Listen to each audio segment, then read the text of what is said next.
Hi friends, இன்னைக்கு நம்ம பார்க்க போற டாபிக் டிஎன்பிஎஸ்சி குரூப் 4 குரூப் 1 எக்ஸாம்ல வரப்போற இந்திய தேசிய இயக்கம். அதுதான் அதுல வரக்கூடிய இன்னைக்கு டாபிக் வந்து ஐரோப்பியரின் வருகை பத்தி பார்க்க போறோம். அதுல இன்னைக்கு பார்ட்ல வந்துட்டு போர்ச்சுகீசியர்கள் பத்தியும் டச்சுக்காரர்கள் பத்தியும் வருகை பத்தியும் ஃபுல்லா நம்ம பார்த்துடலாம். இந்தியாவுக்கு வருகை தந்த முதல் ஐரோப்பியர் யாருன்னா போர்ச்சுகீசியர் தான். அது வந்துட்டு யார் வந்துட்டு இதை முதல்ல ஸ்டார்ட் பண்ணாங்கன்னா வாஸ்கோ ட காமா தான் முதல்ல வந்துட்டு போர்ச்சுகீஸ் நாட்டுல இருந்து இந்தியாவுக்கு வந்திருக்காரு. அவர் எப்படி வந்தாருன்னு பார்த்தோம்னா தென் ஆப்பிரிக்காவோட நன்னம்பிக்கை முனை வழியா சுத்தி இந்தியாவுக்கு கடல்வழி வழியா வந்து சேர்ந்தாரு. அவர் வந்து சேர்ந்த இடம் இந்தியாவோட கள்ளிக்கோட்டை அப்படிங்கிற இடம் தான். அவர் வந்த ஆண்டு 1498. அப்ப அவர் வந்த போது அவர் யார் வரவேற்றாங்கன்னு பார்த்தோம்னா மன்னர் சாமரின். அந்த சாமரின் அப்படிங்கிறவர் வந்துட்டு இன்னொரு பேர் சாமுத்ரி ராஜா அப்படின்னு சொல்லிட்டு சொல்லுவாங்க. அவர் தான் வரவேற்றாரு. அப்படி வந்த அந்த வாஸ்கோ ட காமா மறுபடியும் 1501 இந்தியாவுக்கு வராரு. அப்போ கண்ணனூர் அப்படிங்கிற ஒரு இடத்துல வந்து ஒரு வர்த்தக மையம், அதாவது ஒரு ட்ரேடிங் சென்டரை ஆரம்பிக்கிறாரு. இவர் வந்துட்டு போனதுக்கு அப்புறமா போர்ச்சுகீசிய கம்பெனியோட முதல் தலைநகரமா கொச்சின் தான் இருந்தது. 1505 அனுப்பப்பட்ட முதல் போர்ச்சுகீசிய ஆளுநர் யாருன்னா பிரான்சிஸ்கோ டி அல்மெய்டா. அவரை பத்தின முக்கியமான விஷயம் என்னன்னா, அவர் தன்னோட கப்பற்படைய பலப்படுத்துறதுக்காக ஒரு கொள்கையை பின்பற்றினாரு. அந்த கொள்கை பேர் நீல நீர் கொள்கை. அவரை பொறுத்த வரைக்கும் அது மட்டும்தான் முக்கியமான விஷயம். அவருக்கு அப்புறம் வந்தவர் யாருன்னா அல்போன்சா டி அல்புகர்க்கு அப்படின்றவர். நல்லா கேட்டுக்கோங்க, வந்தது பிரான்சிஸ்கோ டி அல்மெய்டா, அவருக்கு அப்புறம் வந்தது அல்போன்சா டி அல்புகர்க்கு. இவர் தான் போர்ச்சுகீசிய அதிகாரத்தை உண்மையாவே இந்தியாவில நிறுவனவர்னு சொல்றாங்க. ஏன்னா அவர் செஞ்ச சில விஷயங்களை பார்க்கலாம். அவர் 1510 கோவாவை கைப்பற்றிட்டாரு. போர்ச்சுகீஸ்ல வந்து கைப்பற்றினவர் இவர் தான். கோவாவை 1510 கைப்பற்றாரு. 1515 ஆர்மஸ் அப்படிங்கிற ஒரு துறைமுகத்தை இவரோட கட்டுப்பாட்டு கீழே கொண்டு வராரு. அது மட்டும் இல்லாம அந்த காலத்திலேயே சதி அப்படிங்கக்கூடிய உடன்கட்டை ஏறும் பழக்கத்தை நிறுத்த முயன்ற போர்ச்சுகீசியர் யாருன்னா இந்த அல்போன்சா டி அல்புகர்க் தான். அதனாலதான் இவர் வந்து உண்மையான அதிகாரத்தை நிறுவனவர் அப்படின்னு சொல்லிட்டு சொல்றாங்க. இவருக்கு அப்புறம் வந்தவர் யாருன்னா நினோ டி குன்ஹா அப்படின்றவர். அவரோட முக்கியத்துவம் என்னன்னா, அவரு 1530 முன்னாடி சொன்ன மாதிரி கொச்சின் தான் தலைநகரமா இருந்தது. அந்த தலைநகரத்தை கொச்சின்ல இருந்து கோவாக்கு மாத்தினா இந்த நினோ டி குன்ஹா தான். அவரோட சமகாலத்தவர் யாருன்னா டி நொரன்கா அப்படின்றவர். அவரை பொறுத்த வரைக்கும் என்ன முக்கியமான விஷயம்னு சொல்லிட்டு பார்த்தோம்னா, அவரோட காலத்துலதான் முகலாய அரசரான அக்பர் குஜராத்ல இருக்கக்கூடிய காம்பே அப்படிங்கிற பகுதிக்கு வந்திருக்காரு. சோ இந்த போர்ச்சுகீசியர்கள மொத்தம் 4 பேர் தான் முக்கியமானவங்க. ஒருத்தர் பிரான்சிஸ்கோ டி அல்மெய்டா, 2வது அல்போன்சா டி அல்புகர்க்கு, 3வது நினோ டி குன்ஹா, 4வது டி நொரங்கா. இவங்க 4 பேரும் தான்.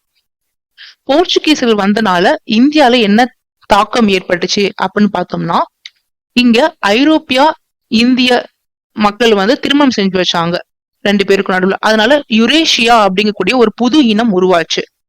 2வது பார்த்தோம்னா, இந்தியாவில புகையிலை சாகுபடி அறிமுகம் படுத்தினது போர்ச்சுகீசியர்கள் தான். 3வது விஷயம் பார்த்தோம்னா, இவங்க காலகட்டத்துலதான் 1542 செயின்ட் பிரான்சிஸ் சேவியர் அப்படின்னு சொல்லக்கூடிய புனித பிரான்சிஸ் சேவியர் கோவாவுக்கு வருகை புரிஞ்சாரு. இவங்க காலகட்டத்துலதான். 4வது விஷயம், இவங்க 1556 கோவால ஒரு அச்சு இயந்திரத்தை அமைக்கிறாங்க. முதல்ல 1556 தான் போர்ச்சுகீசியர்கள் கோவால அச்சு இயந்திரத்தை அமைக்கிறாங்க. அப்படி அமைச்சிட்டு அதுல இருந்து 7 வருஷம் கழிச்சு கரெக்டா 1563 கோவால ஒரு புக்கை பிரிண்ட் பண்றாங்க. அந்த புக்கு பேரு இந்திய மருத்துவ தாவரங்கள் அப்படிங்கிற ஒரு புக்கு. வேற என்ன இந்த இவங்களால முக்கியத்துவம் வாங்கிச்சுன்னா, இயேசு சபையை சேர்ந்த 2 சமய பரப்பாளர்கள் இந்தியாவுக்கு வராங்க. இவங்க காலத்துல, இந்த போர்ச்சுகீசியர்கள் காலத்துல அந்த இயேசு சபையை சார்ந்த 2 சமய பரப்பாளர்கள் வராங்க. அதுல ஒருத்தர் பேர் ராபர்டோ டி நொபிலி, இன்னொருத்தர் ஹென்ட்ரிக்ஸ். இவங்களை பொறுத்த வரைக்கும் என்ன முக்கியத்துவம் சொல்லிட்டு பார்த்தோம்னா, தமிழ்லையும் சமஸ்கிருதத்திலையும் நூல் எழுதினவர் யாருன்னா ராபர்டோ டி நொபிலி. அதனால இவரை தமிழ் உரைநடையின் தந்தைன்னு சொல்றாங்க. சோ தமிழ் உரைநடையின் தந்தை என அழைக்கப்படக்கூடிய ஐரோப்பியர் இல்ல போர்ச்சுகீசியர் யாருன்னு கேட்டா ராபர்டோ டி நொபிலி. அதே மாதிரி இந்த ஹென்ட்ரிக்ஸ், அந்த இரண்டாவது நபர் ஹென்ட்ரிக்ஸ், அவருக்கு என்ன புகழ்னா அவரை தமிழ் அச்சு பதிப்பின் தந்தைன்னு சொல்றாங்க. தமிழ் அச்சு பதிப்பின் தந்தை அப்படின்னு ஹென்ட்ரிக்ஸ் சொல்றாங்க. இது மட்டும் இல்லாம அவங்களோட காலத்தில் பின்பற்றப்பட்ட ஒரு முறை என்னன்னா கார்டஸ் முறை அப்படின்னு சொல்லிட்டு, கார்டஸ் முறை அப்படின்ற ஒரு வழக்கத்தை வந்துட்டு அந்த போர்ச்சுகீசியர்கள் பின்பற்றாங்க. அது என்னன்னு பார்த்தோம்னா, அப்போ கடற்கொள்ளையர்களோட தொல்லை அதிகமா இருந்திருக்கு அந்த வணிகர்களுக்கு.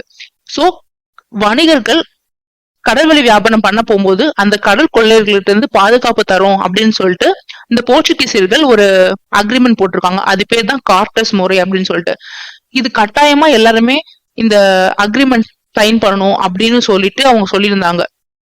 இல்லைன்னா நாங்களே உங்களுக்கு தொந்தரவு தருவோம், கடற்கொள்ளைகள் தராட்டி நாங்களும் உங்களுக்கு தொல்லை தருவோம் அப்படின்னு சொல்லிட்டு அப்ப அந்த வணிகர்களை பயமுறுத்திருக்காங்க. அதுக்கு பேர் தான் கார்டஸ் முறை அப்படின்னு சொல்லிட்டு.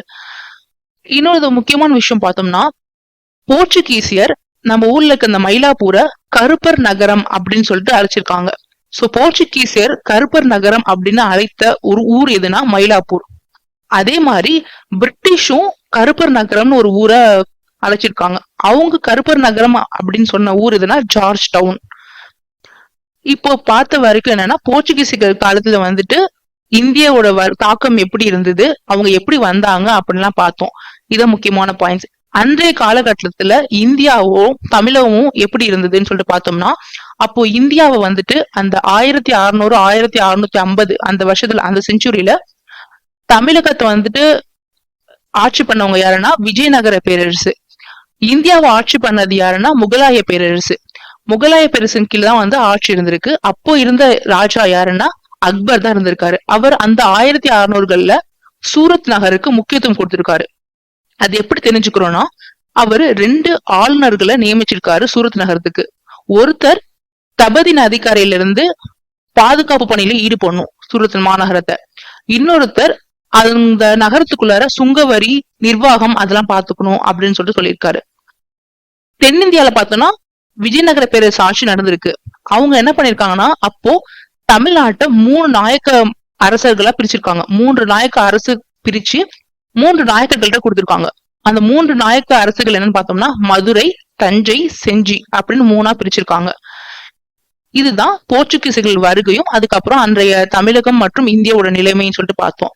அவங்களை தொடர்ந்து வந்தவங்க தான் டச்சுக்காரர்களும் ஆங்கிலேயர்களும். அவங்கள பத்தி அடுத்த வீடியோல பார்க்கலாம். நன்றி.